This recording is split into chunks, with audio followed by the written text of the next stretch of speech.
Estás el micrófono apagado. Muy bien. Oigan, pues muy buenas tardes. Agradecemos enormemente el favor de su atención. Como saben, para Derecho Disciplinario MX es un verdadero privilegio que nos acompañen el día de hoy en la presentación del libro La investigación disciplinaria desformalizada, de la autoría de nuestro admirado amigo, el doctor Jorge Alberto Estrada Cuevas, y publicada bajo el sello Tirán Lo Blanche. Pues, como saben, cada que se publica una nueva obra sobre responsabilidades administrativas, tanto los operadores del régimen como los especialistas y académicos de la materia, pues nos entusiasmamos, ¿no? Nos decantamos por conocerla, analizarla, por reflexionar en su contenido. Y bueno, esta ocasión no es una excepción. Cuando supimos de la nueva obra de nuestro invitado, pues la expectativa que abrigamos fue doble, ¿no? O sea, primeramente porque el doctor Jorge se ha caracterizado por un estudio profundo y certero sobre el derecho disciplinario.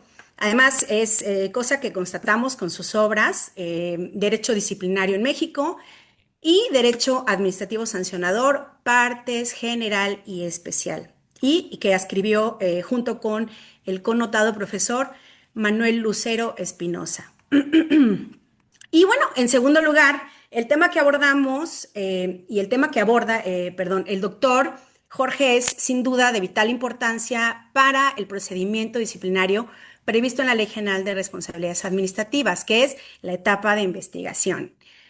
Para conocer más de esta obra, contaremos con la participación de nuestros amigos y miembros de la comunidad de Derecho Disciplinario MX, el maestro Alejandro Falcón Rodríguez, actual secretario general de Acuerdos del Tribunal Superior de Justicia del Estado de Veracruz, y el doctor Rodrigo Rodríguez Sánchez, quienes formularán algunos comentarios hasta por 15 minutos cada uno.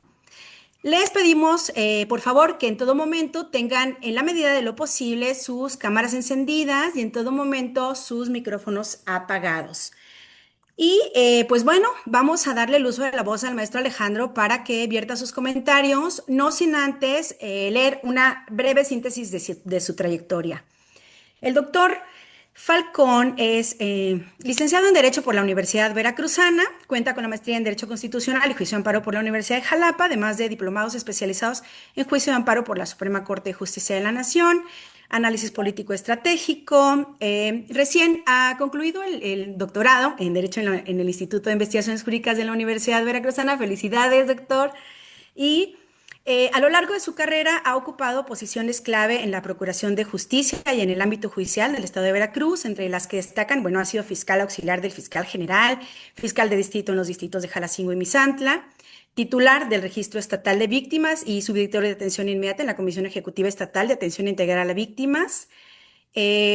Asimismo, en el ámbito de derecho disciplinario y de control, destacan su gestión como director de responsabilidades administrativas y situación patrimonial de la Contraloría de la Universidad Veracruzana. Actualmente, en el Poder Judicial del Estado, como ya lo dijimos, se desempeña notablemente como secretario general de Acuerdos del Tribunal Superior de Justicia. Y bueno, con esta sólida experiencia y amplia preparación académica, dejamos el uso de la voz al maestro Alejandro Falcón. Bienvenido, cuenta con 15 minutos y le hago una señal cuando le falten 5, ¿sí? Gracias, maestra Esperanza, como siempre, muy generosa con sus comentarios, inmerecidos comentarios, pero muchas gracias. La verdad es un verdadero placer saludarlos a todas y a todos, puesto que hoy es un día muy importante. Decíamos hace rato que platicábamos con el doctor Jorge Alberto Estrada Cuevas, que él hacía referencia a la forma en cómo se comparten estas nuevas obras. Pues para nosotros es muy importante aquí en Derecho Disciplinario MX que él haya tenido la oportunidad de presentar su libro que, dicho sea de paso, es de lectura obligada a la investigación disciplinaria formalizada bajo el sello editorial de Tirán Leblanc. Cuando uno tiene la oportunidad de observar la estructura del libro que hoy estamos presentando, que aquí tengo en mi mano, por cierto, yo me he dado la tarea para poder presentar este libro, de leerlo a profundidad. Mi estimado doctor, yo hace ratito platicábamos, no recordamos si tenemos el gusto de saludarlo. Le quiero decir que no hace falta no hace falta porque cuando uno tiene la oportunidad de leer un libro como el que tengo en mis manos, evidentemente habla mucho de la naturaleza del autor. Y precisamente por ello quiero detenerme a explicar rápidamente, porque a lo que venimos es escucharlo a él, no tanto al doctor Rodrigo y a mí, por supuesto, pero simplemente quiero dar la pequeña introducción de las características de este libro. De entrada, hablamos de un libro de lectura muy, muy rápido. La estructura del libro está diseñada para una lectura de 150 hojas o páginas aproximadamente, pero no solamente se trata de si es breve o es amplio. Hablamos prácticamente del contenido de 5 capítulos bien estructurados, desde el capítulo 1, la investigación disciplinaria, el capítulo 2, la función persecutoria, el capítulo 3, las medidas cautelares, el capítulo 4, el recurso de inconformidad, y el capítulo 5, el debido proceso, garantías procesales en la fase investigatoria.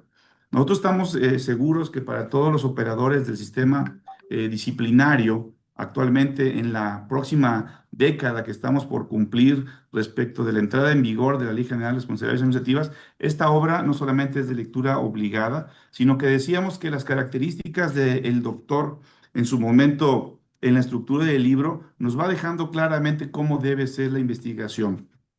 La investigación te reta, te orienta a la estructura de los operadores de justicia a tener pleno conocimiento respecto de los hechos, materias de investigación. Lo obliga bajo los principios que él analiza y no solamente analiza, explica con de mayor detalle lo que el principio de legalidad, imparcialidad, objetividad, congruencia, verdad material, sobre todo de respeto de derechos humanos, de la exhaustividad de la investigación, obliga a los operadores de justicia a tener un contenido exacto hacia dónde va a orientar no solo la investigación, porque más adelante en el capitulado que converge o que precisamente analiza la pretensión punitiva del Estado a través de sus órganos de investigación, evidentemente no solamente debe ser orientada hacia la sanción de los servicios públicos, sino también al resarcimiento de los daños. Y si nosotros hacemos una breve recapitulación de muchos de los operadores de justicia, en muchos de los casos, cuando analizamos esto, casi siempre ponemos la atención en lo primero, en la sanción disciplinaria. En muchos de los casos, esta estructura, como bien lo detalla el autor, los aspectos importantes que no solamente hablan de la estructura de investigación, respetando evidentemente el debido proceso, sino que también implican muchos elementos del respeto al debido proceso y a los derechos humanos. Y yo creo que decía, por eso decía yo con mucha seriedad hace un momento, que aun cuando no conozcamos al autor, sí habla mucho de la forma, de la carga que tiene esta obra que hoy estamos festejando, la investigación disciplinaria desformalizada, puesto que el doctor Alberto Estrada nos obliga a entender la naturaleza del respeto a los derechos humanos a través de la aplicación del debido proceso. Muchas de estas cosas nos pone a pensar en una dimensión que ahora incluso lo hablaba el doctor en el preámbulo que tuvimos la oportunidad de tener, la especialidad de la materia que tienen que tener los operadores de justicia. Decía el doctor Alberto Estrada, ahora no solamente se ve en la materia penal que se inició ahora con la entrada en vigor próximamente del Código Nacional de Procedimientos Civiles y Familiares, la necesidad de estar especializados. Y justamente todos ustedes o todos nosotros tenemos la obligación de ir orientando la investigación justamente en estricto sentido de la pretensión de lo que queremos aclarar en busca de la verdad material. Y este libro es un ABC muy claro, muy didáctico y muy proactivo respecto de lo que se busca en esa teoría del caso que el doctor asoma y asoma con mucha discreción, cosa que me gusta la elegancia en cómo lo incorpora en esta obra, puesto que la teoría del caso no solamente es tener la claridad de los elementos técnicos, de la suficiencia probatoria que se tiene que llegar en este caso el órgano de investigación, sino que sobre lo que va a versar la naturaleza de la sustanciación. Muchos de los casos, a mí en lo particular, en experiencias anteriores, nos obligaba a entender que los investigadores, particularmente como operadores del sistema, están obligados a tener una estructura de la investigación y en algunos casos, me atrevo a decirlo así, nos perdemos en la dimensión, nos perdemos en el volumen de la pretensión punitiva que queremos hacer.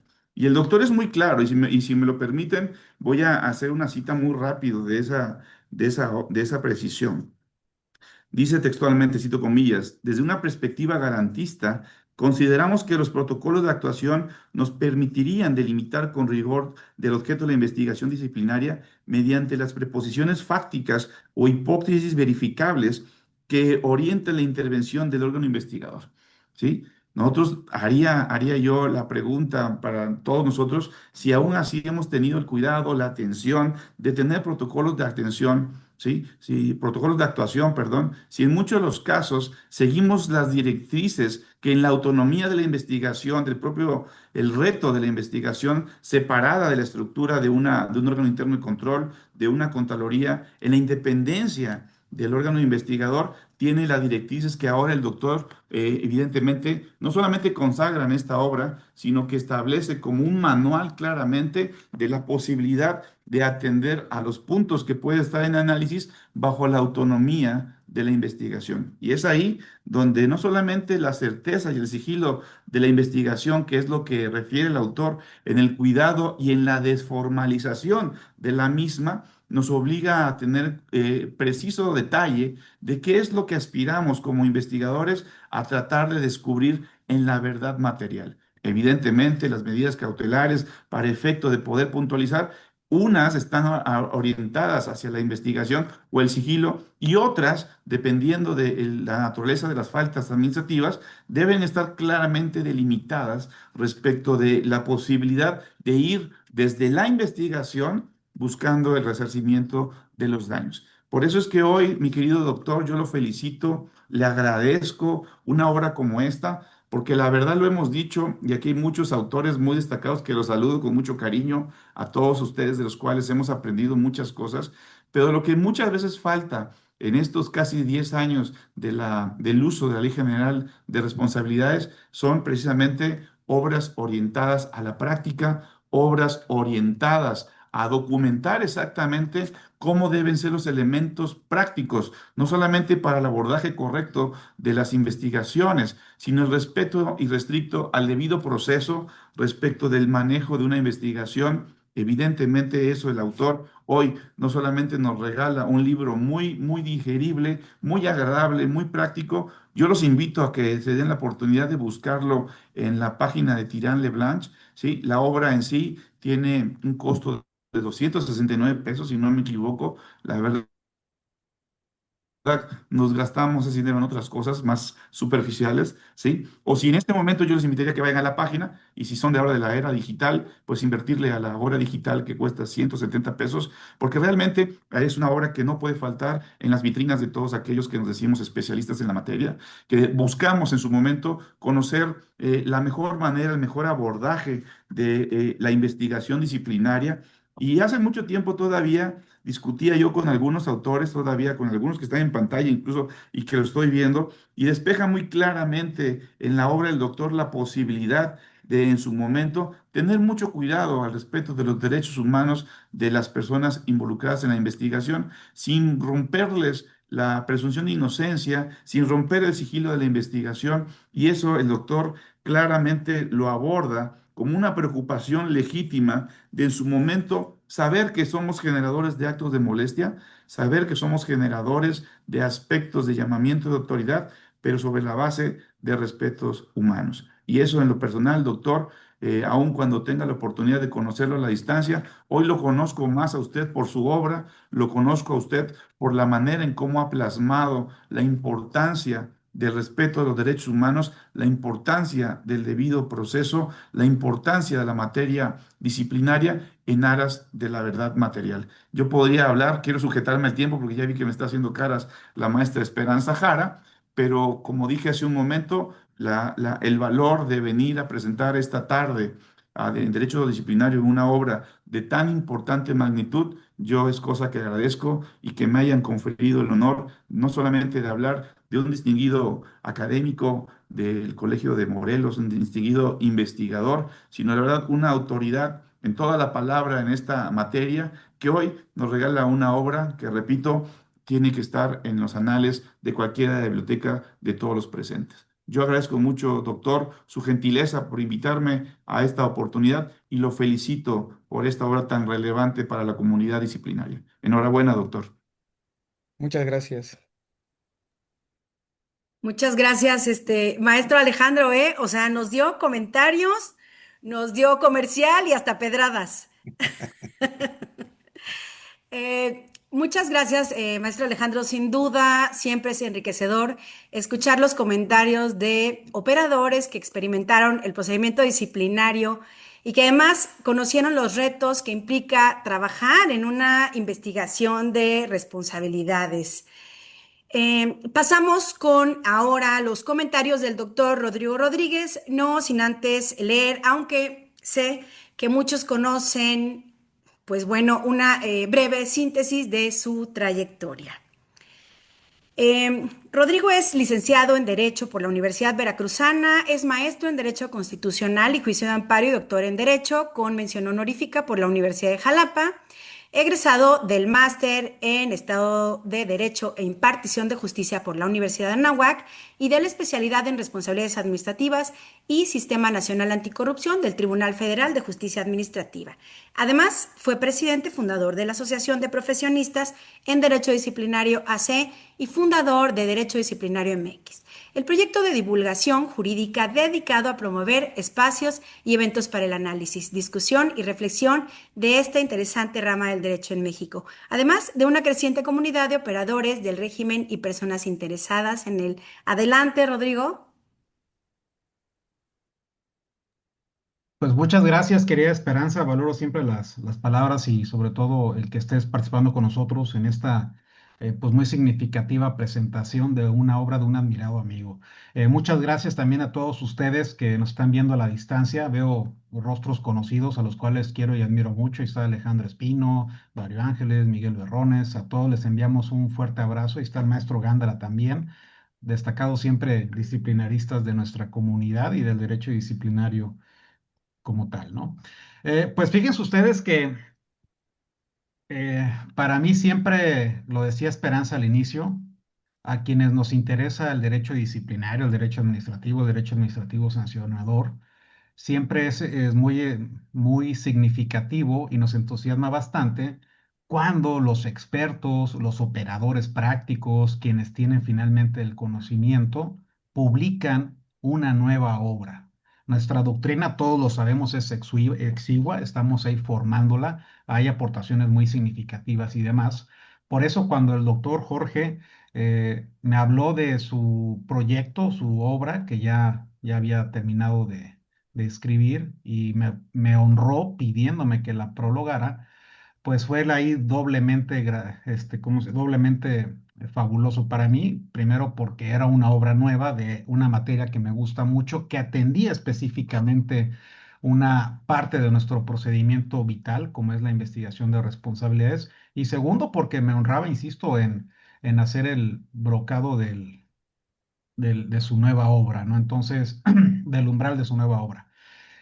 Y cuando, fíjense ustedes, cuando leí la obra, a mí me gustó muchísimo. Es una obra monográfica, explica, creo que con profundidad y con el sentido práctico que ha ido formando y que ha ido adquiriendo el maestro Jorge, la etapa de investigación de responsabilidades administrativas, una etapa importantísima dentro de nuestro procedimiento, una etapa sin la cual no puede haber imputaciones, no puede haber imputaciones efectivas. Si se compromete su resultado, pues obviamente se está atinando o apostando a lo que es la impunidad, cosa que todo mundo no quiere. Y la verdad fue un deleite el leer la obra del maestro Jorge, la nueva obra del maestro Jorge, porque todos sabemos que él ha sido un autor prolífico. Yo aquí tengo, por ejemplo, su libro que escribió a dos plumas, Derecho Disciplinario en México, con el maestro Lucero Espinosa. Otro también que hemos recomendado, Derecho Administrativo Sancionador, su parte general, y Derecho Administrativo Sancionador, parte especial. Entonces, finalmente, su prosa técnica, su prosa clara y concreta, nos ha ido acostumbrado, que es a la que nos tiene acostumbrado, no fue, digamos, eximida en esta nueva obra. Fíjense ustedes que, como lo dijo el maestro Alejandro, son 5 capítulos que abarcan de manera extensa y profunda lo que es la etapa de investigación, todo lo que significa el investigar. A mí me gusta mucho que él haya haya, digamos, propuesto una definición de los principios que rigen a la investigación, que está en el artículo 90 de nuestra Ley General. Cuando uno anda en esto, vemos que pocas veces se aborda sobre la explicación de estos principios en la investigación. Sí, sí hay explicaciones doctrinales y encontramos ahí aproximaciones en jurisprudencia de los principios que rigen al servicio público. De hecho, hay obras que lo han abordado, pero alguien que se haya, digamos, animado a proponer una definición para los principios específicos que rigen a la investigación es algo bastante bueno. Otra situación es que este desarrollo monográfico que hace el doctor Estrada va finalmente tocando todos los vericuetos a los que se puede llegar a enfrentar un investigador o alguien que está investigando, particularmente en materia disciplinaria dentro del régimen de nuestra ley general. Y si es cierto, él finalmente nos dice, bueno, muchas de las veces estas investigaciones meramente son documentales y son epistolares, es decir, solamente los investigadores pues reciben la denuncia, reciben el hecho, digamos, probablemente de corrupción o una conducta que probablemente puede actualizar una falta administrativa y pues empezamos a girar oficios para que nos den informes, estamos pidiendo información para finalmente ir delineando lo que va a ser nuestra línea de investigación sobre la cual nos vamos a decantar. Y la verdad es que los investigadores muy pocas veces investigan material y sustancialmente. Por eso el doctor muy atinadamente usa esta expresión, que es una investigación meramente epistolar, un intercambio de comunicados oficiales que si quieren se ve un poco puesto en la demora por la mera situación burocrática, en lo que enviamos un oficio, en lo que es recibido y en lo que lo despachan y atienden, pues ya finalmente los 15 días ya se consumieron y hay que mandar nuevamente un recordatorio, ya con incluso avisar sobre una medida, ¿no? Otra situación también es algo que me gustó y creo que es la primera vez que escucho, él se arroga la frase activismo, Disciplinario. perdón, es que está dando acceso a alguien, sí, perdón, disculpen ustedes, el activismo disciplinario, que es finalmente cuando un investigador está, digamos, muy motivado y empieza finalmente con estas acciones que escapan propiamente de los parámetros de derechos humanos, de los parámetros de legalidad, y cree que finalmente ya está consiguiendo una imputación exitosa, cuando la realidad es que pues está violentando derechos humanos, está violentando principios de legalidad, únicamente compromete a la investigación y el resultado es fallido y por lo tanto no se está apostando a combatir el fenómeno que a todos nos acongoja, que es finalmente el fenómeno corruptivo, ¿no? También fíjense ustedes que van a encontrar en esta obra un desarrollo sobre estas técnicas de investigación. Al maestro Alejandro ya comentaba sobre lo que es la teoría del caso.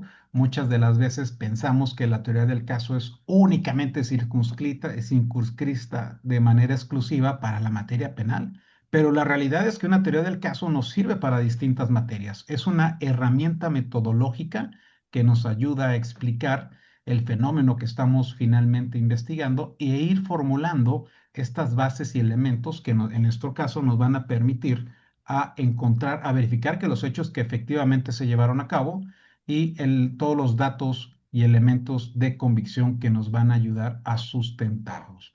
Es un señalamiento muy puntual que hace el doctor en su obra y lo cual finalmente vemos que esto únicamente habla de la experiencia que él tuvo. Recordemos que el doctor fue operador mucho tiempo del régimen de responsabilidades, fue magistrado precisamente de la materia ya en su estado y obviamente conoce todo lo que, digamos, todos los resultados de estas investigaciones que se llevaron a cabo por parte de autoridades investigadoras, ¿no? También creo que es muy, muy importante el capítulo quinto, donde él nos habla del debido proceso y estas garantías procesales en la fase investigativa.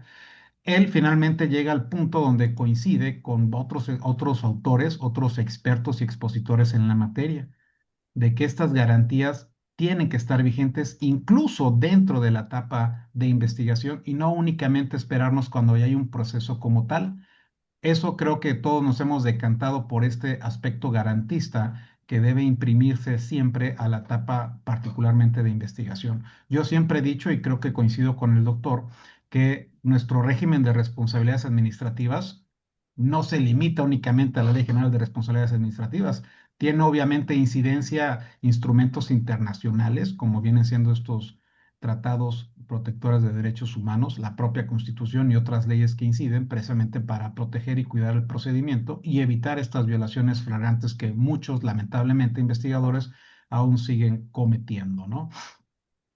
También creo que este libro, fíjense ustedes, como les decía, su característica primordial al ser una monografía es que abarca precisamente el estudio de la que es la etapa de investigación.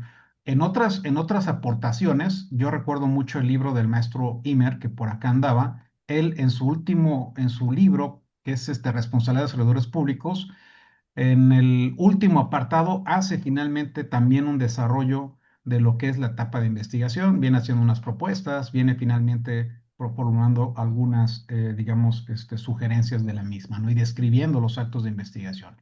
Acá el libro del profesor Jorge Estrada finalmente viene a complementar esa aportación que primeramente vimos en el libro de Imer y en otros tantos compañeros que están aquí incluso presentes, y lo hace de manera extensa, de manera profunda y haciendo finalmente, pues, propuestas o describiendo finalmente el fenómeno como lo que es una etapa procedimental dentro de todo un procedimiento general que es el procedimiento disciplinario, ¿no?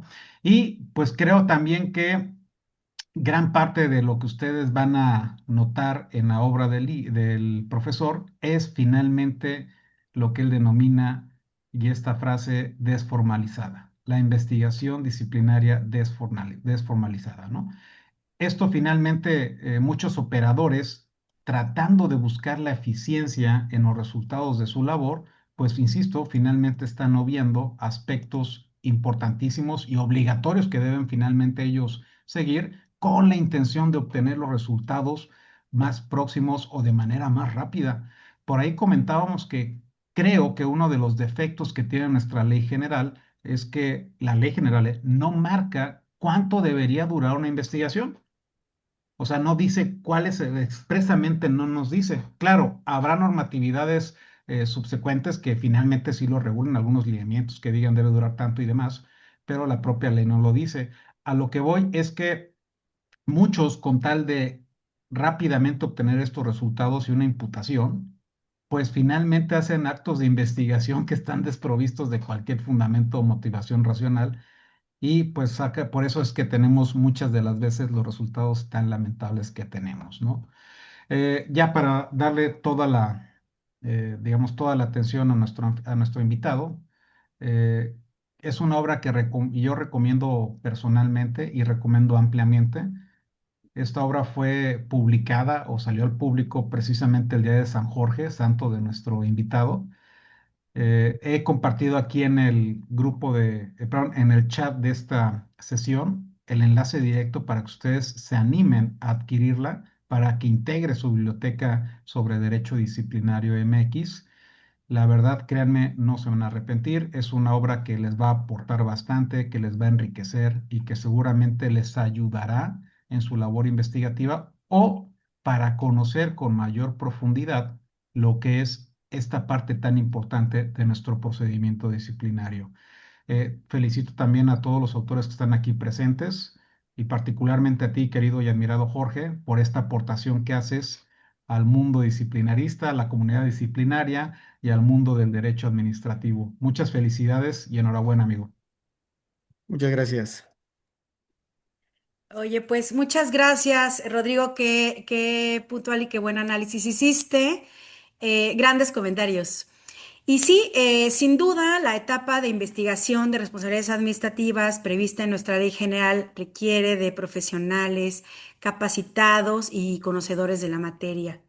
Y bueno, ahora sí, vamos a escuchar las reflexiones de nuestro anfitrión, el doctor Jorge Estrada Cuevas. Profesor, de verdad es un gran gusto tenerlo de nueva cuenta en nuestro foro. Y antes de escuchar a nuestro invitado, pues voy a leer una síntesis de su trayectoria. Nuestro querido doctor Jorge es doctor en Derecho, con mención honorífica por el Colegio de Morelos, maestro en Derecho por la Facultad de Derecho de la Universidad Autónoma del Estado de Morelos. Posee una sólida formación especializada en Derecho Administrativo, con estudios en diversas instituciones de prestigio internacional, especialidad en Derecho Administrativo por la Universidad Humanitas, especialidad en Derecho Administrativo profundizado por la Universidad Austral de Argentina, especialidad en Derecho Administrativo sancionador por la Universidad de Valladolid, España, así como especialidades en Contratación Pública y Responsabilidad Civil por la Universidad de Castilla-La Mancha, Toledo, España. Es autor, coautor y coordinador de obras de referencia en el ámbito jurídico, entre las que destacan la jurisdicción contencioso administrativa y el acceso a la justicia. El Colegio de Morelos es quien lo editó, bueno, es la casa editorial, el Derecho Disciplinario en México, Teoría y Práctica, editorial Porrúa, el Juicio de lesividad, Mecanismo de Garantía de Derechos Humanos, editorial Porrúa también, Derecho Administrativo Sancionador, en su parte general y parte especial, de Tirando Blanche, las responsabilidades de jueces, magistrados y ministros del Poder Judicial Federal, editorial Tirarlo Blanche, la investigación disciplinaria desformalizada, Tirarlo Blanche, que es nuestro libro de hoy, el libro estrella, y el Sistema Nacional Anticorrupción de Editorial Tax.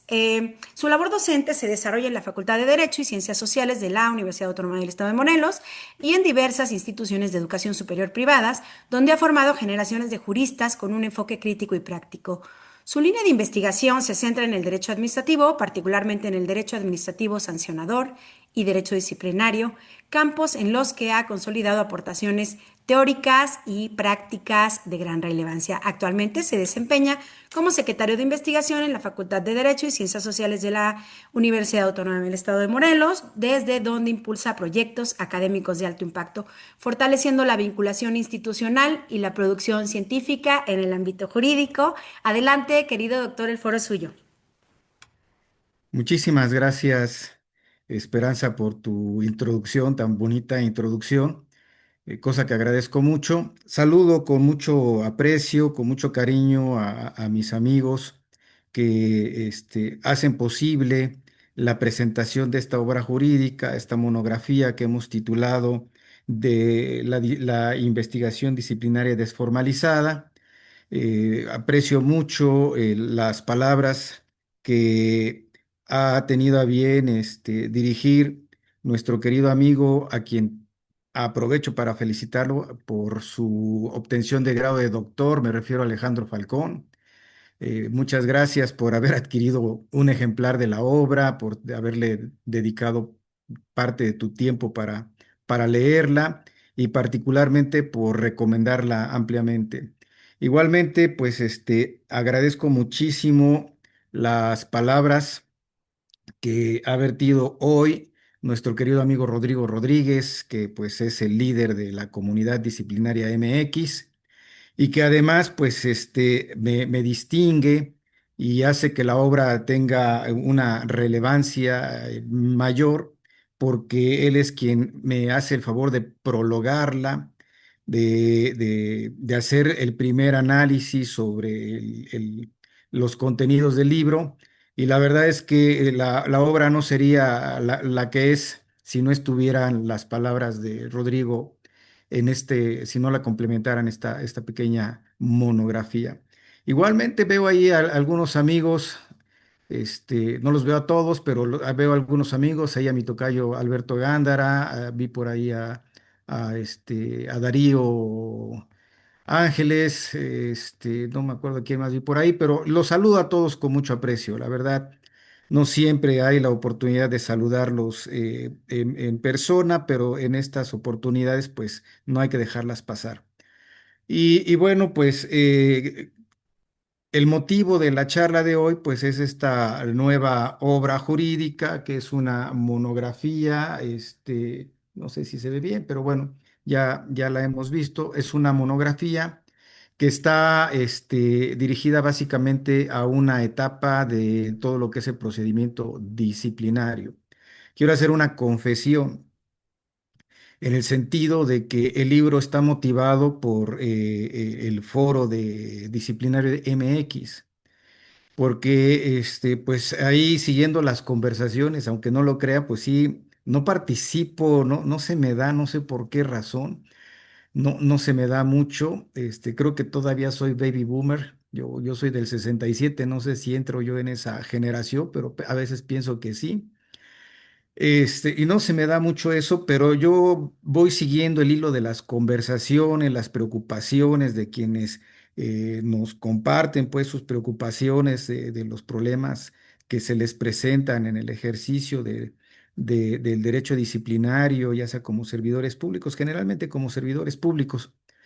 Y voy siguiendo las conversaciones y entonces en aquel momento pues había una conversación que se centraba básicamente en la etapa de investigación y pues fui siguiendo las inquietudes, las preguntas que se hacían, las respuestas que se daban y bueno, de ahí surge precisamente de este foro disciplinario MX, pues esta obra que hoy estamos presentando, ¿no? Recientemente, la semana pasada, pues traían otra discusión muy parecida a la de aquella época. Eh, este, Creo que todavía el lunes o ayer martes había algo de opinión en relación a ella. Hubo una jurisprudencia que salió por ahí donde se decía que pues, no hay desahogo de prueba testimonial o algo así en la fase de investigación. Y bueno, pues todo eso inmediatamente que aparece, inmediatamente que está hecho del conocimiento, pues todos queremos una opinión y hacemos reflexiones, sacamos análisis. En eso nos ayuda mucho mi tocayo Alberto Gándara, que tiene pues esta dedicación y es muy puntual y en sus críticas, en sus comentarios, él sabe que lo leemos, ¿no? También que lo leemos cada vez que nos regala parte de las opiniones que publica. Y bueno, pues todo eso, con ello quiero decir que el libro, pues, está hecho y está construido pues por todos los que formamos parte de la comunidad de Derecho Disciplinario MX. Y yo creo que eso hay que aceptarlo, hay que reconocerlo, porque no me gustaría parecer arrogante en este sentido. Entonces, de ahí nos vamos nutriendo.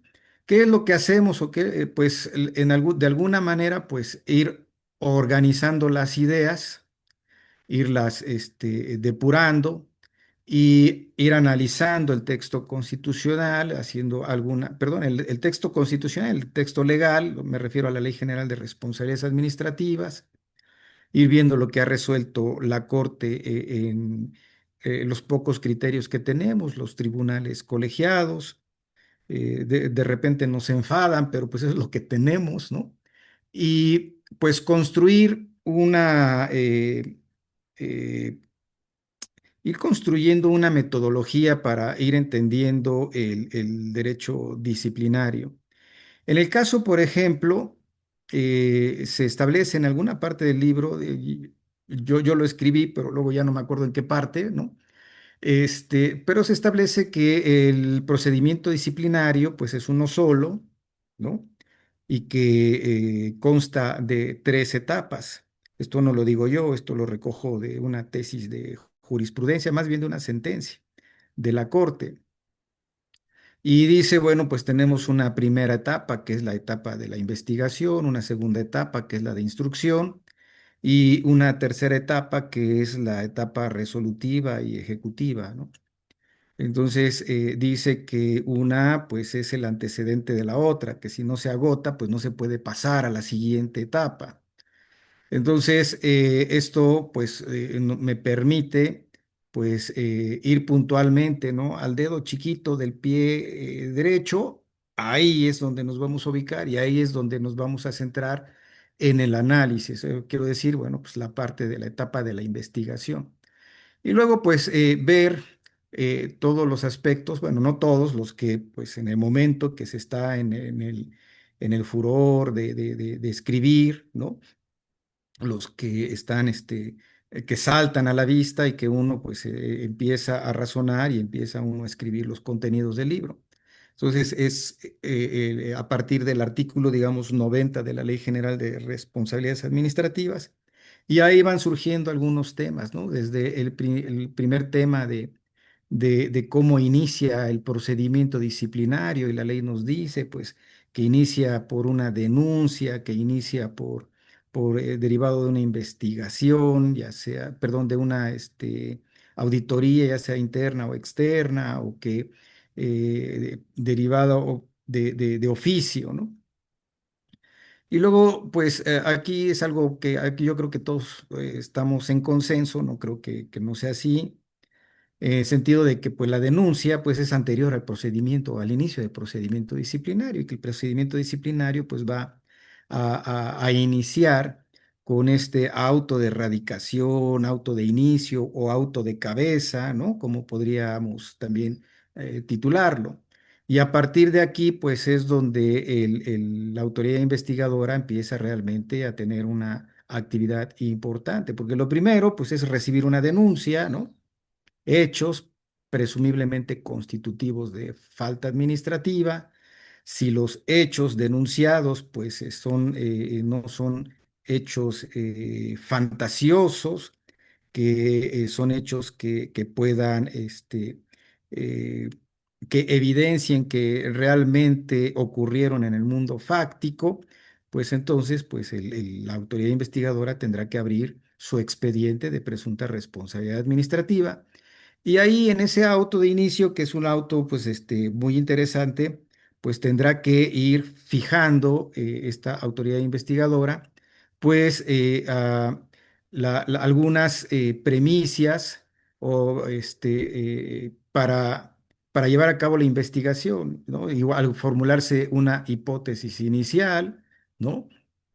De qué es lo que sucedió realmente, o lo que pretende o lo que estima que sucedió realmente, y a partir de ahí, pues, ordenar la ejecución de algunas diligencias previas que sean idóneas, ¿no? Que no sean diligencias que solamente acumulen papel, o sea, burocráticas desde el escritorio, ¿no? Que no sea nada más epistolar. No, no sé de dónde me surgió ese término, pero sirve bien para explicarlo, en el sentido de que pues únicamente se mandan oficios a dependencias, incluso se hacen apercibimientos, ¿no? Y de que si no cumplen con lo que se les pidió va a haber una consecuencia, etcétera.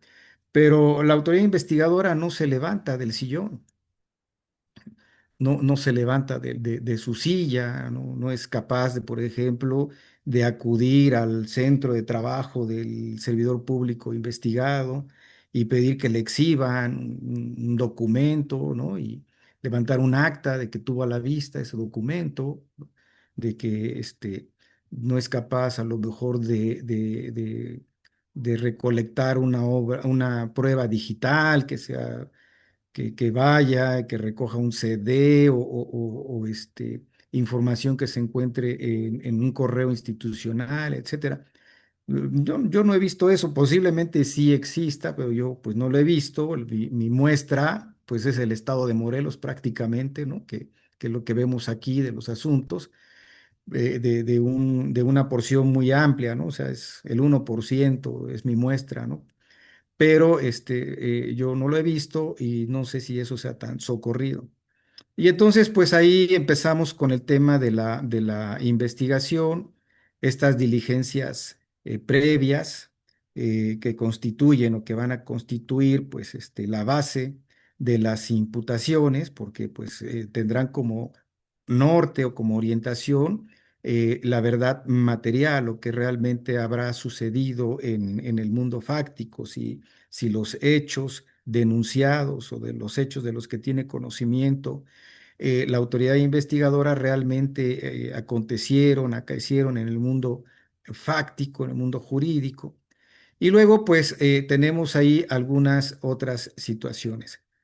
Por ejemplo, me pregunto, y esto lo vi recientemente, pues también como un tema de discusión, la semana pasada, este, de que si hay prueba o no hay prueba ante la autoridad investigadora.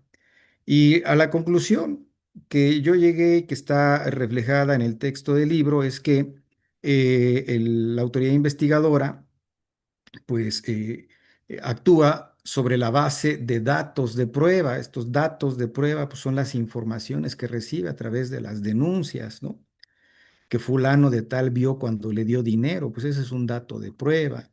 Y luego pues tiene que acudir a los medios de prueba, pues ¿cuál podría ser un medio de prueba? Posiblemente una grabación, una videograbación o unos testimonios. Y luego esos elementos probatorios, pues constituirse realmente en prueba en el momento en el que se desahogan ante la autoridad sustanciadora. Entonces, esto me parece que se recoge de los principios axiológicos del derecho penal, particularmente del procedimiento, del proceso acusatorio adversarial en el sentido de que pues el ministerio, perdón, la autoridad investigadora no desahoga pruebas.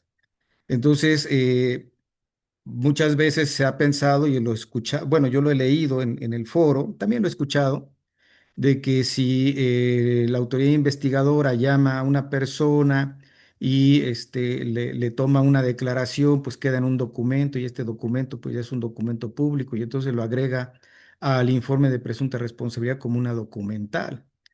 Y eso quebranta el principio de adversarial porque no da la oportunidad a la contraparte pues de redarguir, de alegar o de hacer nuevas formulaciones, preguntas, ya sea un peritaje o a un testimonio, incluso al denunciante, ¿no? Que también se agrega, pues vino el denunciante, dijo tal cosa y no se da la oportunidad al servidor público de que lo pueda interrogar, porque eso no sucede. Entonces no se da ese debate de un sistema garantista o que se procura en un sistema garantista.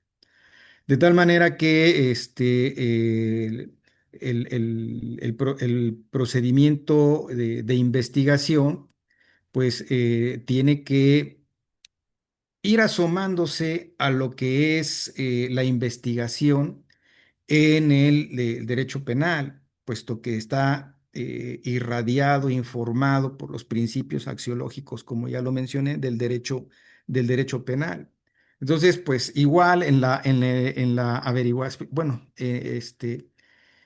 cuando se presenta una denuncia ante el Ministerio Público, pues el Ministerio Público abre su carpeta, también ordena una serie de diligencias y tiene su fase o su etapa de investigación, y esta es una investigación desformalizada. Se formaliza en el momento en que se vincula al probable responsable ante el juez de control. Le dice, pues aquí yo pido que cites a tal persona porque lo voy o le voy a hacer una imputación, y luego ya tenemos una segunda parte de la investigación, pero ya está, digamos, formalizada porque ya se hizo ante el juez. De modo que cuando hablamos de la investigación desformalizada decimos no hay ningún control, nadie controla la investigación. Nadie dice si se está vulnerando algún derecho humano, ¿no? Si se están cumpliendo con los estándares internacionales. Nadie dice nada, simple y sencillamente la persona que está ocupando el cargo de investigador, pues recibe y a su entender, ¿no? Pues es respetuoso, hay que ser respetuoso, pues, pero a su entender, pues inicia sus investigaciones, sus diligencias, etcétera, y no hay un control porque no existe un control judicial. Tenemos eh, algunas notas, por ejemplo, pues no puede dictar directamente las medidas cautelares, tiene que solicitarlas, ¿verdad? A la autoridad sustanciadora o resolutora, tiene que solicitarle que imponga las medidas o que autorice las medidas cautelares. Entonces, esa es una forma de control. Sí, hay otro control cuando dice, pues califico la falta administrativa como no grave. Hay otro control a través del recurso de inconformidad, ¿no? O cuando se ordena la conclusión y archivo del expediente. Esos son controles jurisdiccionales, pero de ahí en fuera, todo es desformalizado, o sea, no hay quien le ponga un límite si se está excediendo o no se está excediendo en sus actos de averiguación o de indagación. Si llamó o no llamó al probable responsable de la falta administrativa, lo hizo comparecer y no le mostró el expediente o no le dejó. Hay una tesis por ahí que dice, no tiene por qué participar, es una garantía para el servidor público porque se cuida su privacidad, ¿no? Que no se vaya a pensar que desde nada más por ser llamado ya es responsable. Entonces, yo digo, bueno, pues si se le llama, desde ese momento ya puede activar alguna defensa. ¿Por qué? Porque hay un principio que se establece en la ley general, que es el principio de objetividad. Y este principio de objetividad consiste en que la autoridad investigadora tiene que recabar tanto pruebas de cargo como pruebas de descargo. No nada más tenerlas de cargo y hacer a un lado o no mirarlas desde las de descargo, porque obteniendo ambas, de cargo y de descargo, sabrá si los hechos que está investigando realmente ocurrieron, si realmente hay responsabilidad, si hay alguna causa que justifique o que anule la antijuricidad del acto administrativo o que se investiga. Entonces, por eso es que yo digo que tiene que permitírsele al investigado que pueda intervenir y pueda conocer la carpeta y que pueda decir, bueno, es cierto que, bueno, esos hechos posiblemente sí ocurrieron, pero no de esa manera. Mira, autoridad investigadora, ocurrieron así y tengo estos elementos que yo te pido que incorpores a tu carpeta, ¿no? Para que decidas si hay elementos y si son suficientes para calificar una falta y eventualmente formular el informe de presunta responsabilidad administrativa. Entonces, por eso vi yo también que en ese artículo 90 se habla de algunos principios que informan el procedimiento de investigación o la etapa de investigación que aplican puntualmente ahí. Hay esos mismos principios, pero este, en términos más generales, pero específicamente para la etapa de investigación, pues se enumeran ahí algunos principios, como este que estaba yo mencionando de objetividad, verdad material, presunción de inocencia. Bueno, no habla, bueno, sí, presunción de inocencia, respeto a los derechos humanos. Y entonces, pues digo, vamos a ver cómo es que estos principios operan en esta etapa. Y por ejemplo, cuando hablamos de la calificación de la falta, pues, la autoridad investigadora califica, esta calificación debe ser congruente con lo que se contiene en el informe de presunta responsabilidad administrativa. Debe haber exactitud entre uno y otro de los documentos. No puede decirse una cosa en la calificación de la falta y una cosa distinta en el informe de presunta responsabilidad, porque ello pues afectaría a otro principio que se conoce generalmente para las sentencias, que es el principio de congruencia o los principios de congruencia y exhaustividad, que debe revestir toda sentencia. Bueno, aquí que debe revestir no es la sentencia, pero sí el informe de presunta responsabilidad administrativa. Luego hay un tema que a mí lo he estado estudiando y lo he estado estudiando un poco más, que aquí pues aparece lo que en el momento traía yo en mente, pero ahora ya he pensado un poco más al respecto, que es sobre esta resolución que puede dictar la autoridad investigadora de a dictar un auto de conclusión y archivo del expediente. Entonces, yo considero que si el procedimiento disciplinario es un procedimiento administrativo, claro, habrá quien diga, no, pues es que hay autonomía, sí, sí, hay autonomía del derecho penal, del derecho administrativo sancionador, si tú lo quieres, ¿no? Pero la naturaleza del procedimiento disciplinario es de naturaleza administrativa, o sea, su naturaleza es administrativa.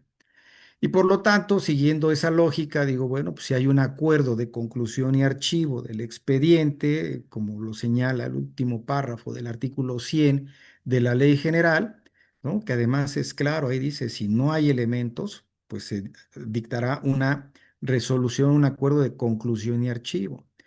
Y por lo tanto, esa conclusión, desde mi punto de vista, es acto administrativo y es un acto administrativo de carácter favorable. Y si es un acto administrativo favorable, pues no puede ser revocado por la autoridad que lo dictó.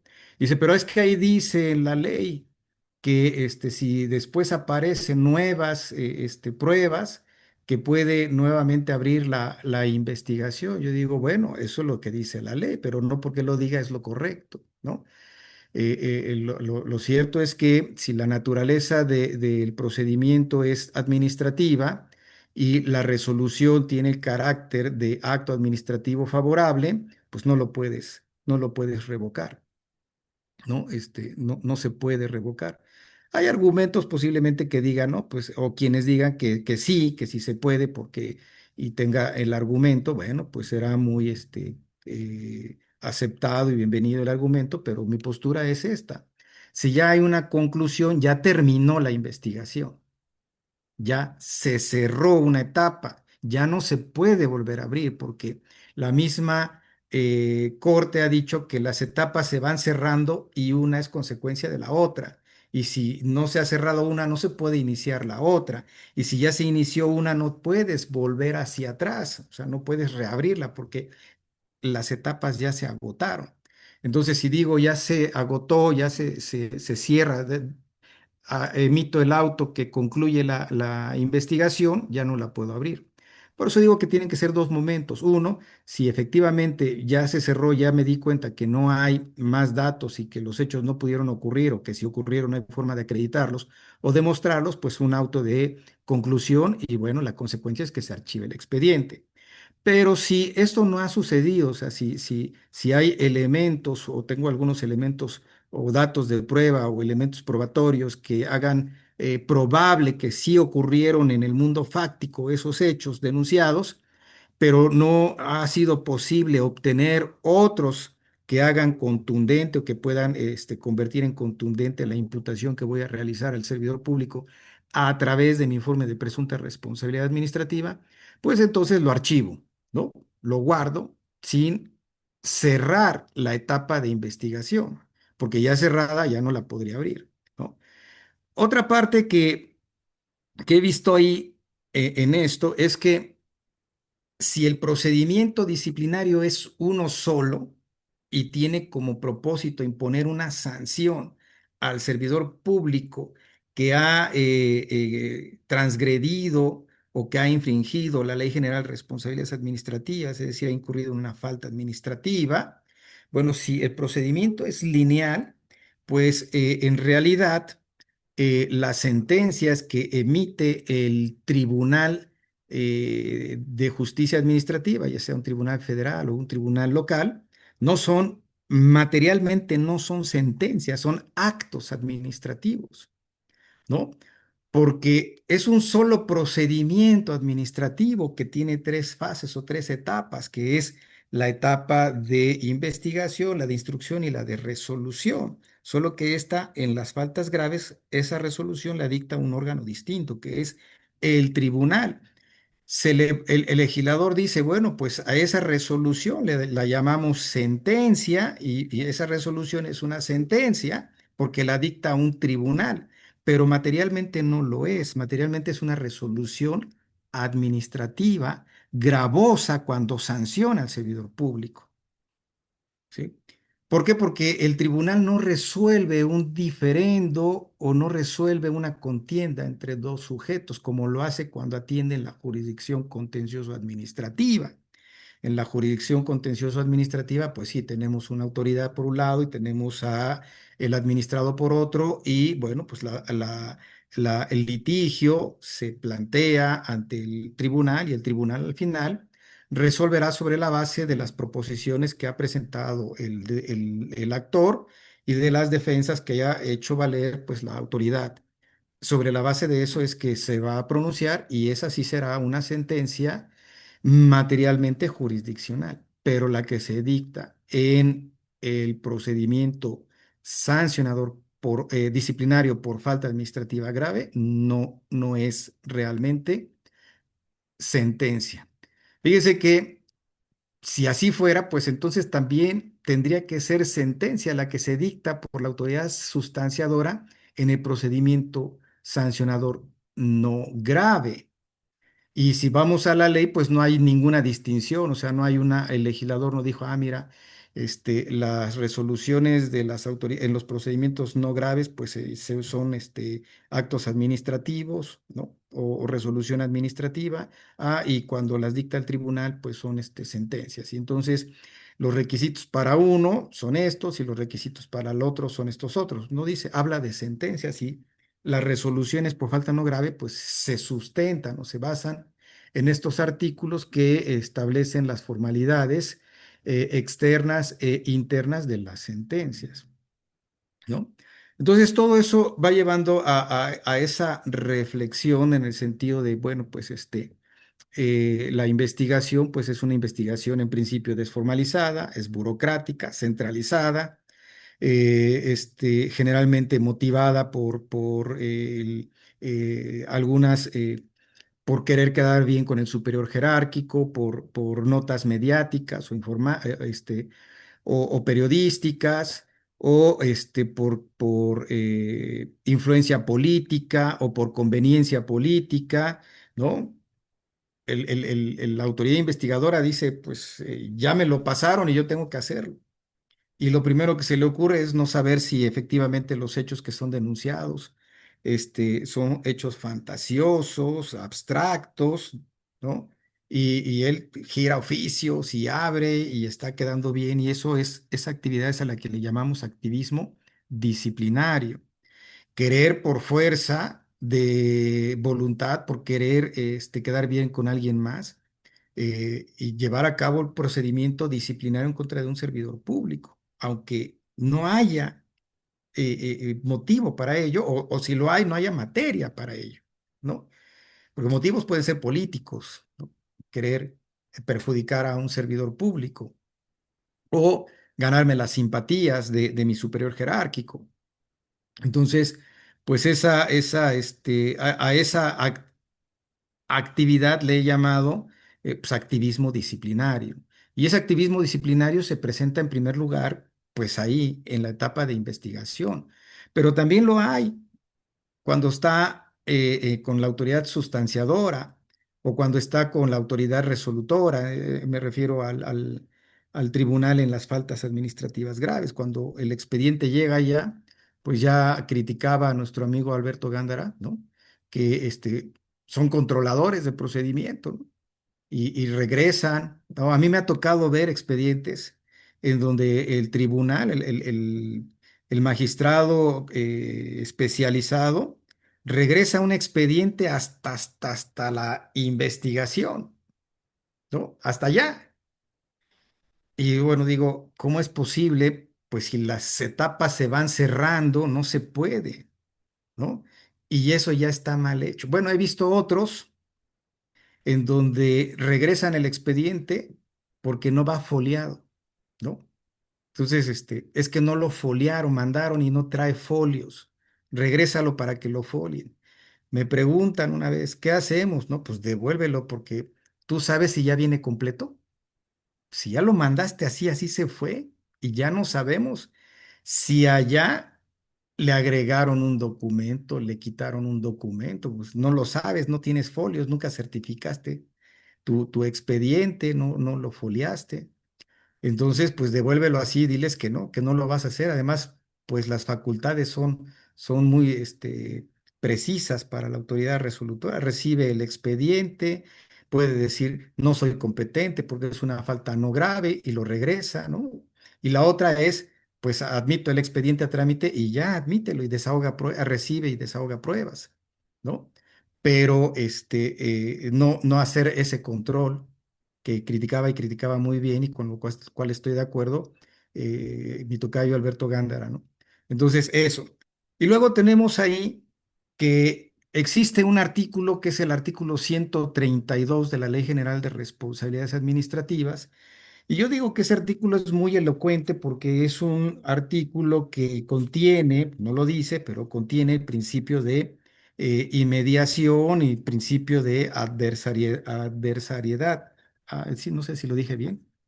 Que ese artículo 132, pues, dice que la autoridad resolutora o las autoridades resolutoras recibirán por sí mismas, o sea, las autoridades resolutoras recibirán por sí mismas las declaraciones de testigos y peritos y presidirán todos los actos de prueba bajo su más estricta responsabilidad.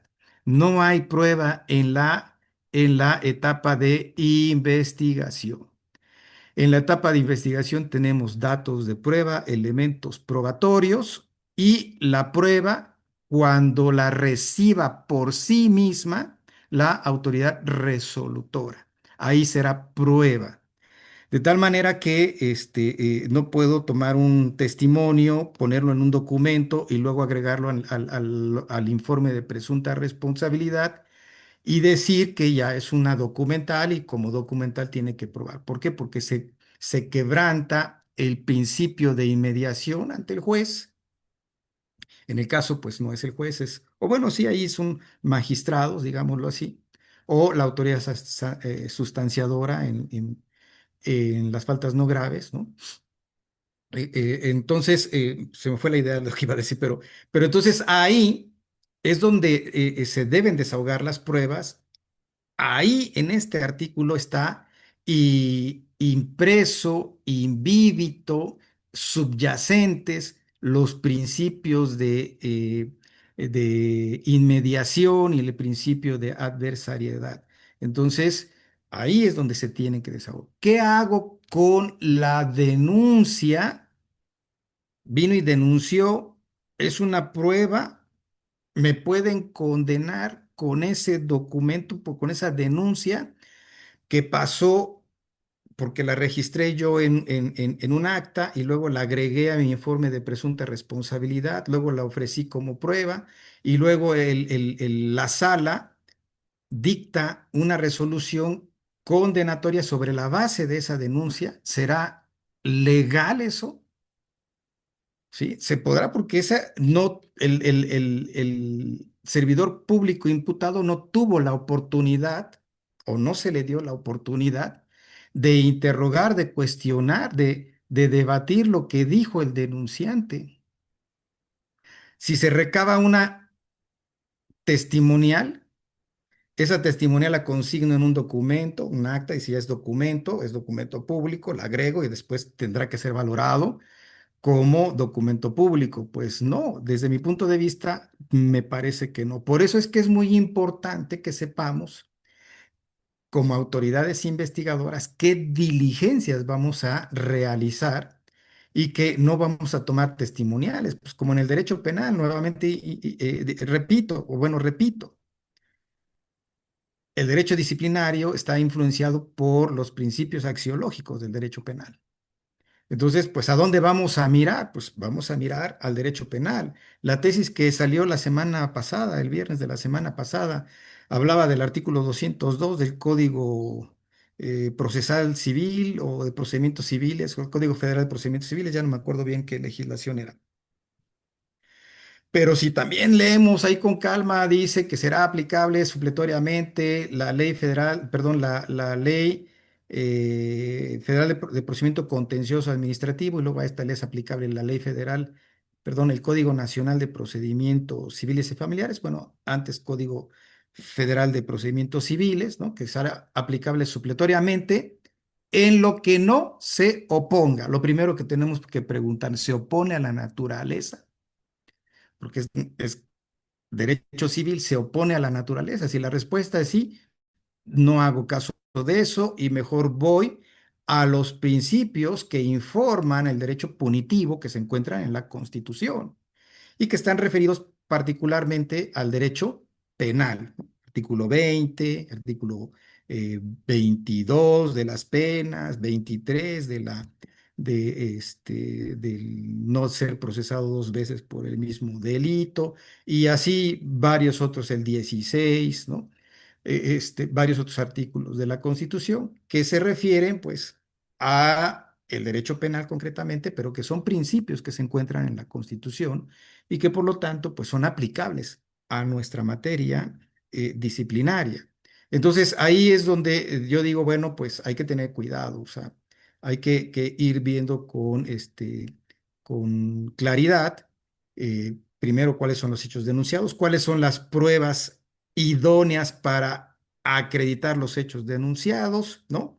Y pues ordenar el desahogo, no el desahogo, o sea, recabar el elemento probatorio como en la materia penal, como si hubiera una cadena de custodia, que también la hay porque hay un principio de integridad que se explica también en el libro, y el principio de integridad, pues, es como esa cadena de custodia, o sea, es de cuidar que no me falten elementos. Hace un rato decía, bueno, el expediente no iba foliado.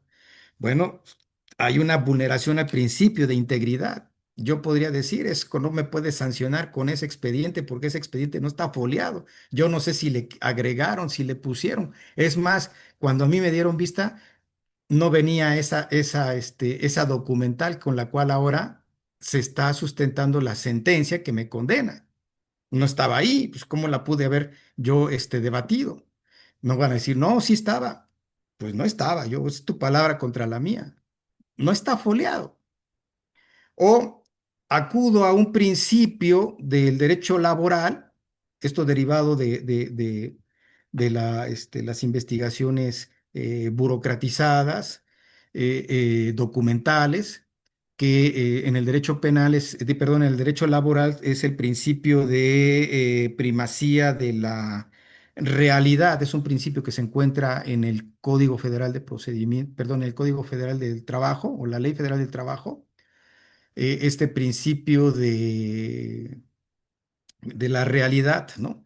Que dice que, pues sí es cierto que tengo un documento, pero el documento puede no reflejar la realidad, lo que pasó verdaderamente. En la materia laboral se explica muy bien, pues en la materia laboral pues dicen, te contrato, sí, ya estás contratado y ahora aquí está tu renuncia, fírmame la renuncia, ¿no? Y al rato, pues ese documento se presenta en un juicio y dice, no, pues es que él renunció. O sea, hay que acudir al principio o a la primacía de la realidad, al principio de primacía de la realidad. Y yo digo, esto es aplicable completamente en el derecho disciplinario, porque si mi investigación está basada en puros documentos. Yo no sé si esos documentos, o puedo cuestionar si esos documentos realmente reflejan la realidad, o sea, si demuestran la realidad. Si no cuestionar, bueno, eso dice ese documento, pero eso no fue lo que pasó. Lo que pasó fue algo distinto. Entonces, traigo ese elemento, traigo otro elemento como les decía, ahora se me olvida.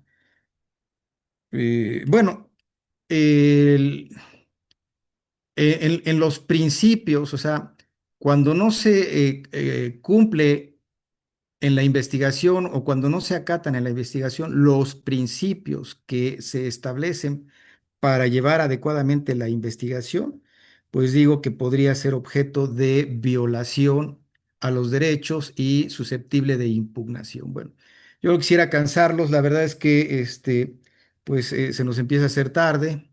Si yo tuviera aquí oportunidad, yo me sigo platicando y hablando, pero agradezco nuevamente el favor de la atención.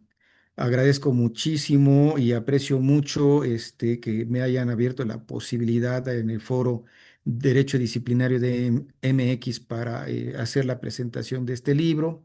Agradezco mucho las recomendaciones que han hecho del mismo y bueno, pues espero que adquieran una copia y que, bueno, pues a partir de aquí, de la lectura, pues veamos si qué tanto hay de razón o no. Todavía estamos en la construcción, la jurisprudencia, no sé si son de la opinión que yo tengo, pero la jurisprudencia que tenemos, como que en lugar de resolvernos, nos complica mucho la existencia. Entonces, lamentablemente con eso tenemos que trabajar, pero una cosa es la jurisprudencia, otra cosa es la doctrina. Y como lo explicaba bien el otro día que estaba yo escuchando a nuestro amigo Abraham Polo, otra, pues también la dogmática, ¿no? Y efectivamente lo que queremos construir es una dogmática en la cual ya estemos todos de acuerdo que esto es así, la investigación es así, ya estamos de acuerdo, ya no hay más, esto pues ya es un dogma que hemos aceptado y a partir de aquí con lo que sigue, ¿no? Pero todavía no tenemos nada de eso, bueno, no tenemos muy afianzado los conceptos del derecho disciplinario. Pues buenas noches a todos y quedo a sus órdenes. Oiga, doctor, qué gran trabajo de investigación y análisis el que nos acaba de presentar. Fíjese que yo este libro de pronto lo visualizo como un instrumento necesario para todo operador, ¿eh? Pues ya se lo dije al inicio, pero nuevamente le reitero que estamos muy agradecidos de que eligiera el Foro de Derecho Disciplinario MX para presentar su nueva obra. Ahora, como ya es costumbre, pues vamos a escuchar las preguntas o los comentarios de los asistentes. En este caso, pues, como sabemos, por cuestión de tiempo, solo vamos a permitir 3 intervenciones, ¿no? Y les pedimos así que sean breves. Entonces, no sé si alguien solicite el uso de la voz, alguien quiera comentarle algo a nuestro querido doctor Jorge. Yo tengo una pregunta que me hicieron llegar vía Facebook. Si Ok. me permiten, se la Sí, transmito aquí al doctor adelante, porque la... doctor. Doctor, ¿cuánto tiempo considera o recomienda que deba durar una investigación para no violentar derechos humanos? Es la pregunta que le hacen, creo, doctor Jorge. Pues es la pregunta más interesante porque yo creo que por lo menos tendría que ser un capítulo del libro, ¿no? Fíjate que en el libro pues hablamos un poquito acerca de lo que es la caducidad y la prescripción aquí decimos de la sanción, este, administrativa, ¿no? O de la falta administrativa. Entonces, decimos que en el libro explicamos que pues, la caducidad pues, se da dentro del procedimiento y el procedimiento pues, inicia cuando la autoridad sustanciadora recibe el expediente de presunta responsabilidad administrativa. Ahí inicia el procedimiento, digamos, formal, la segunda etapa del procedimiento disciplinario y cierra con la instrucción. Ahí es donde puede, si están de acuerdo conmigo, ahí es donde puede realmente operar la caducidad. Pero en la etapa de investigación no hay caducidad, todavía no tenemos ese procedimiento donde las partes puedan hacer uso del principio dispositivo, es decir, de impulsar el procedimiento, ¿no? Eh, Sino que es la autoridad investigadora la que pues, recibe una denuncia y a partir de ahí pues despliega su actividad investigativa. No hay un plazo, el único plazo está determinado por la prescripción de la falta. O sea, la falta para las no graves, pues todos lo sabemos ya aquí, son 3 años y para las graves 7 años. Entonces, básicamente está determinado por la prescripción, de tal manera que una investigación puede durar hasta 7 años. En teoría, desde mi punto de vista, podría durar hasta más, desde mi punto de vista, claro está, ¿no? Podría durar hasta más de 7 años, ¿no? Podría ser un, esa, 21 años podría durar la investigación, ¿no? ¿Por qué? Porque decía hace un rato que la Corte, pues cuando ha emitido algunas tesis jurisprudenciales que resultan obligatorias, pues luego resultan ser muy desalentadoras y a veces quisiéramos que pues no las hubieran emitido, ¿no? Porque resuelve por ahí sobre la prescripción y nos dice que la prescripción opera en las dos etapas del procedimiento, una en la etapa de investigación y otra en la etapa de instrucción, ¿no? y que se puede interrumpir o que se interrumpe la prescripción cuando se notifica al servidor público la calificación de la falta. Dice, pues ahí cuando la notificamos. Esa es una tesis pretoriana porque la ley no dice eso, la ley no dice que se tenga que notificar personalmente la calificación de la falta al servidor público, eso lo agrega la Corte, ¿no? Con facultades, como decía, pretorianas o haciendo estas interpretaciones mutativas por adición, es decir, pone algo en la ley que no existe. Pues eso fue lo que hizo. Y desde mi punto de vista, pues la prescripción, pues puede ser que se interrumpa o que se suspenda. Y la Corte, pues toma ambos términos, suspensión o interrupción, como si fueran sinónimos y como si tuvieran el mismo efecto o como si causaran el mismo efecto.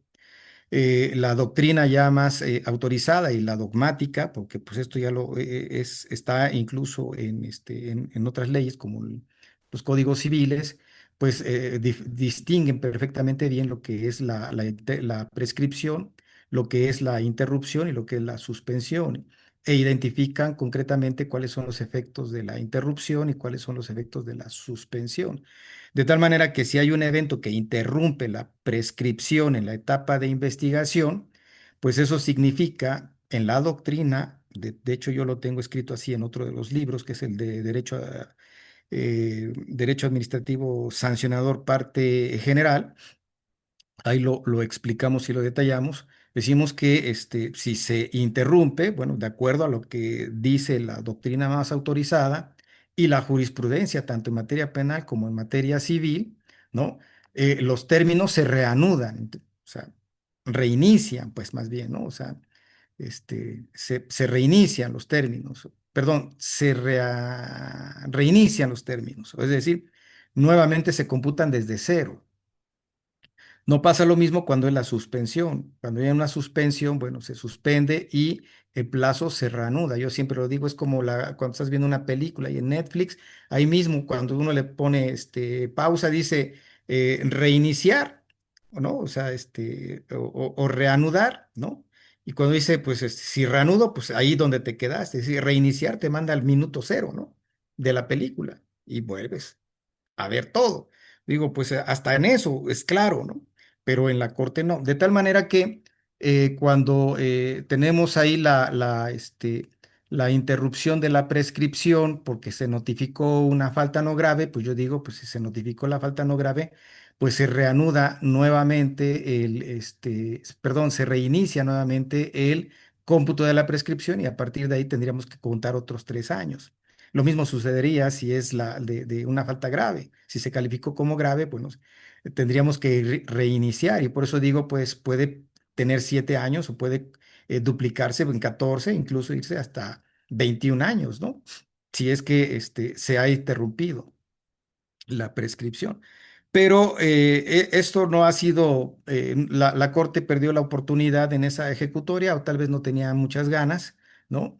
De entrarle al tema y de una buena vez, pues, aclarar cuáles son los efectos de la interrupción y de la suspensión de los plazos de la prescripción y de una buena vez fijar una postura jurisprudencial pues, que diera orden, porque eh, la tesis, pues desde el rubro inicia mal, ¿no? Dice, la prescripción se interrumpe así dice, la prescripción se interrumpe hasta, y yo no sé, tal vez estoy siendo muy quisquilloso aquí, pero creo que debería de decir, la prescripción no se interrumpe hasta, ¿no? Porque son dos efectos distintos, es decir, la prescripción se interrumpe hasta tal evento, es que decir que antes no se interrumpía, ¿no? O que no se interrumpe durante todo ese tiempo hasta que llega el evento. Pero bueno, son cosas. Entonces, concretamente, para responder la pregunta, pues no hay un plazo. Hay unos lineamientos de la función pública que se recogen ahora por la Secretaría Anticorrupción y Buen Gobierno en la cual se establecen 30 días para llevar a cabo la investigación o cerrar la investigación y que se puede prorrogar por otros 30 días.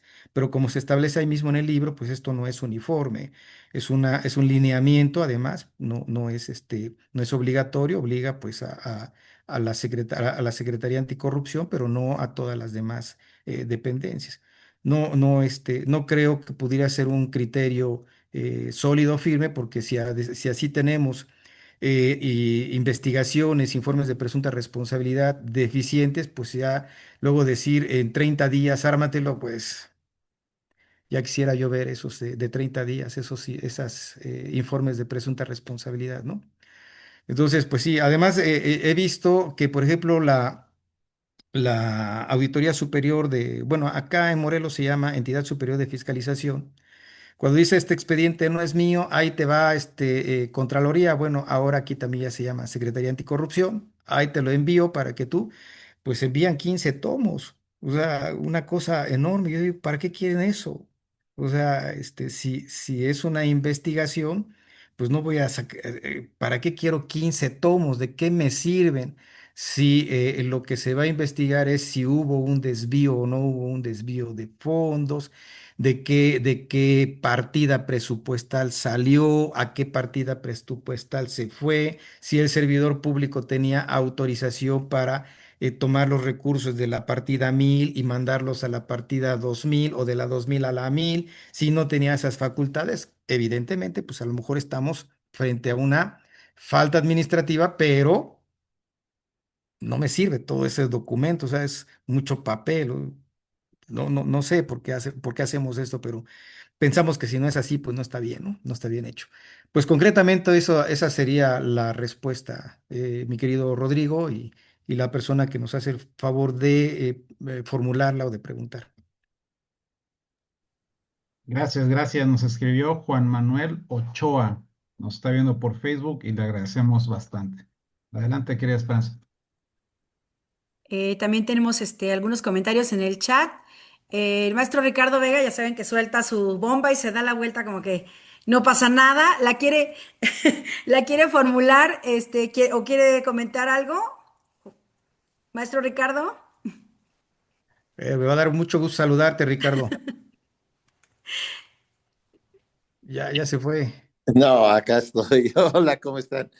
No, la cuestión tiene que ver con lo que se dice del tiempo que tienen las autoridades investigadoras para realizar sus investigaciones. En primer momento, pues, estamos de acuerdo que sería el término de la prescripción, dependiendo de si son faltas no graves o graves, ¿no? Si son graves, pues van a tener hasta 7 años. Sin embargo, bueno, yo considero que dejar una investigación 7 años, pues implica romper una serie de principios.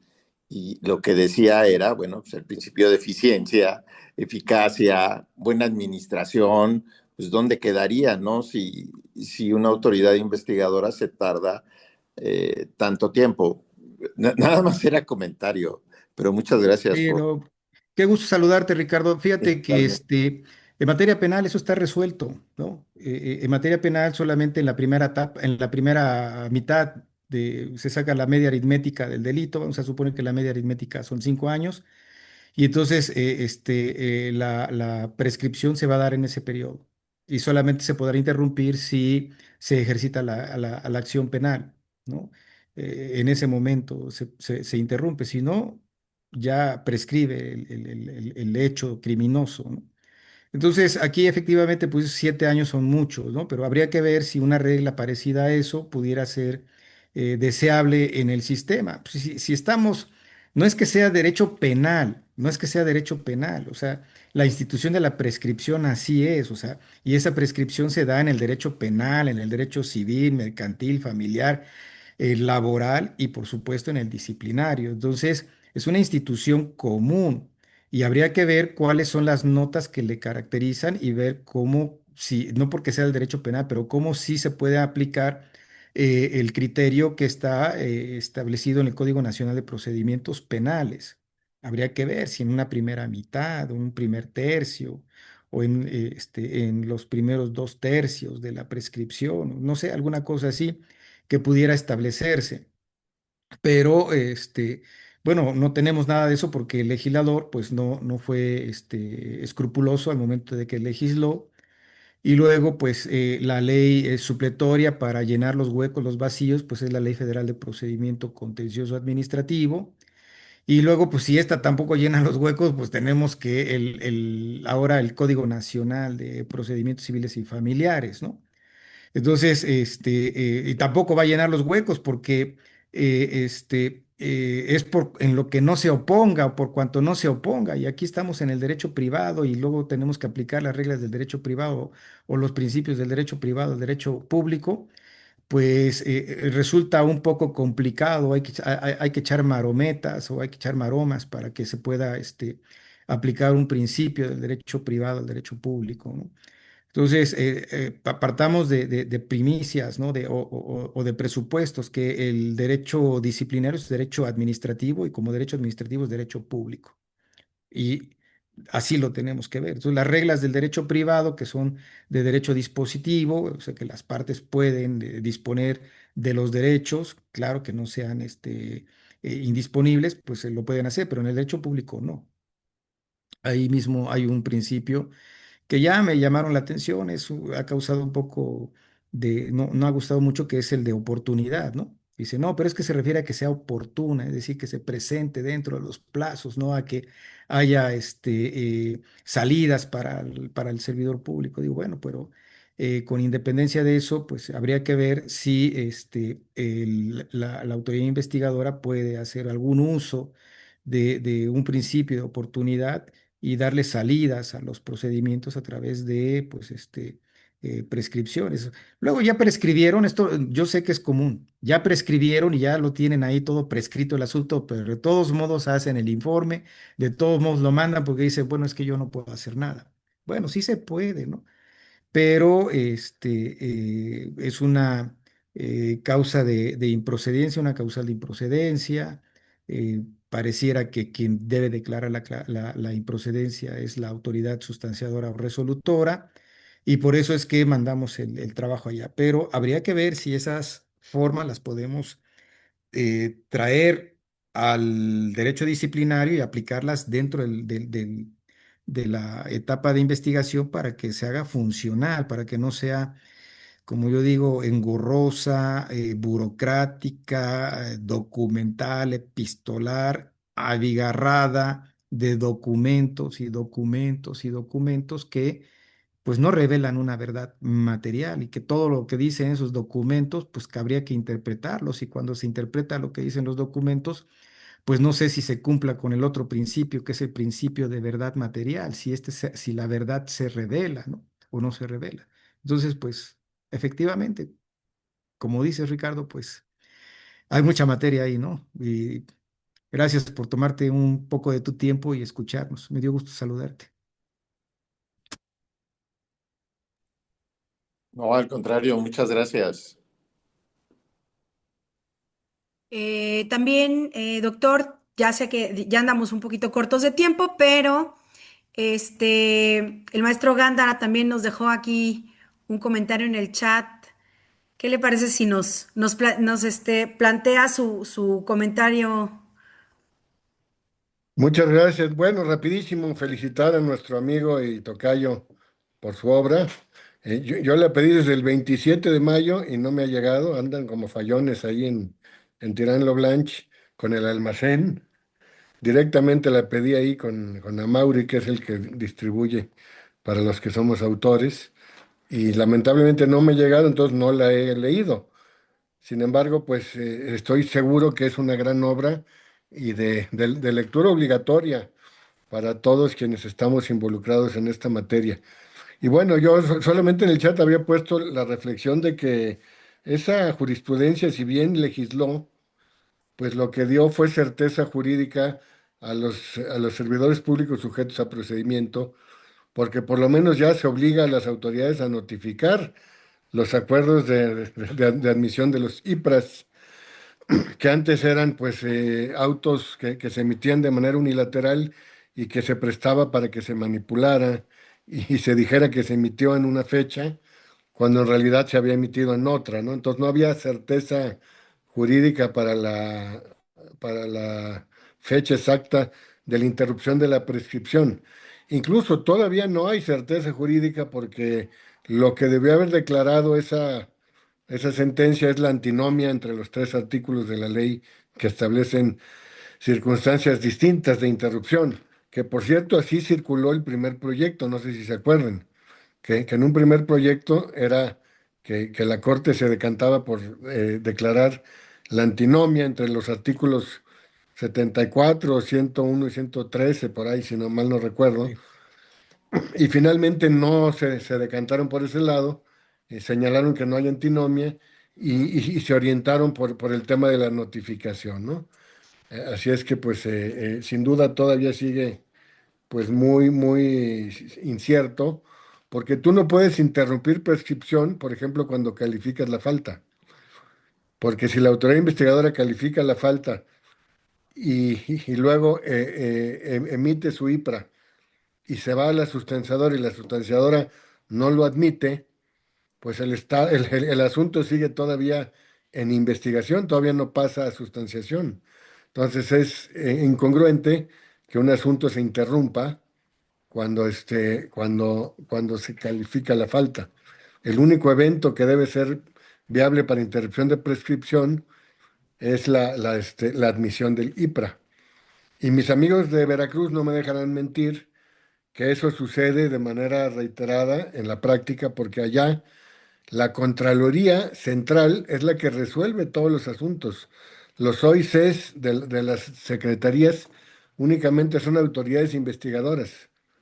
Entonces, imagínense todos los cifras que emiten los OICs de las secretarías y entes públicos de Veracruz, que luego llegan a la autoridad central, a la Secretaría de la Contraloría Central, y que se los rechazan porque no cumplen con los requisitos.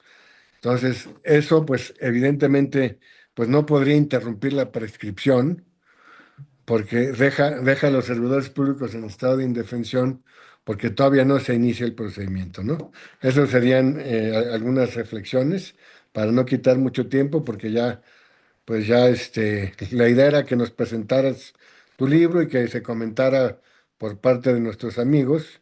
Así es que yo nuevamente te felicito, querido tocayo, y Muchas saludo gracias. con mucho gusto a todos quienes nos acompañan esta tarde noche. Muchas gracias, tocayo. Oigan, pues ya nada más en el chat tenemos las felicitaciones y saludos de nuestra querida Astrid desde el capítulo de Mérida, el maestro Imer, que también manda muchas felicitaciones al autor. Y bueno, yo quiero agradecerles. Hemos ya llegado al final de esta presentación. Nuevamente le agradecemos a Alejandro Falcón, a Rodrigo Rodríguez y por supuesto al doctor Jorge Estrada por considerar nuestro foro para la presentación de su nueva obra. Pero en especial agradecemos a todos ustedes por acompañarnos el día de hoy y a los miembros del grupo de WhatsApp de Derecho Disciplinario MX, que son el alma y corazón de nuestra comunidad. Damos antes de despedirnos el uso de la voz al fundador de Derecho Disciplinario MX, Rodrigo Rodríguez, para cerrar nuestra jornada. Muchas gracias, querida amiga. Pues nuevamente felicitar a nuestro admirado amigo, el doctor Jorge, por esta aportación tan valiosa a nuestra doctrina disciplinaria. Créanme que, insisto, es una monografía, una aportación bastante buena. Nos va a ayudar bastante a todos los operadores del régimen y a quienes querramos saber un poquito más sobre este criterio y enfoque que tiene el maestro Jorge sobre la importante etapa que es la etapa de investigación. Antes de despedirnos, voy a compartir pantalla. Permítanme tantito.